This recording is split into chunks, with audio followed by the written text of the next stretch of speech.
I just came from a speaker who lived for many years in what's called a settlement in Samaria, which the world calls the West Bank, called Elon Moreh.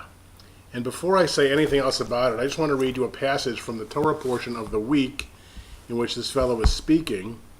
It says the following, and from Parshat Re'eh in Deuteronomy, and this is chapter 11, verse 29. When the Lord your God brings you to the land you are about to enter and possess, you shall pronounce the blessings of Mount Gerizim and the curse at Mount Ebal. He looked out of his window at Elon Moreh and saw those two mountains. They were right there in the settlement. Now, Elon Moreh, the name of where he lived, is famous because in Genesis 12:6, that's where God promises Abraham the future. And in Genesis 33, that's where Jacob buys land. It's right by Shechem, exactly where our ancestors lived, bought land, and where God promised Abraham the future of the Jewish people. Now I ask you a simple question. And I know the Palestinians claim the Jews were never there. I mean, read the Bible. So here's a very simple question. How can the Jews abandon that territory?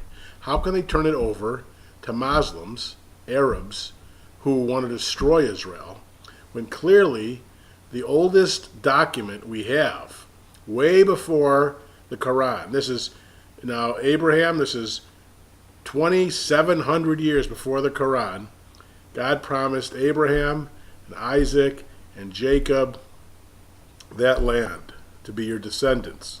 And the Jewish people have lived there continuously from that day to this day.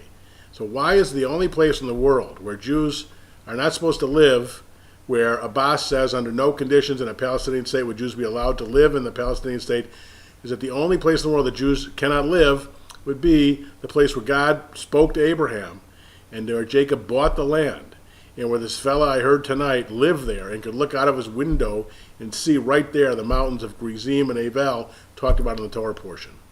How can the Jewish people abandon those territories? And you know, if they ever turned it over to a Palestinian Arab entity, of course Palestine was actually the name of the Jewish area until the Arabs co-opted it. If it was ever turned over to a Palestinian entity, you know what would happen. It would be a militarized zone, and the whole time they'd be trying to make warfare to exterminate all the 6 million Jews in Israel.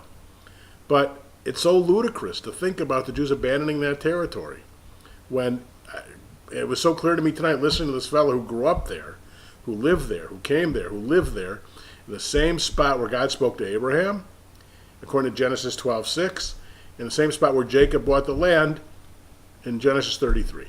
So just ask yourself that simple question.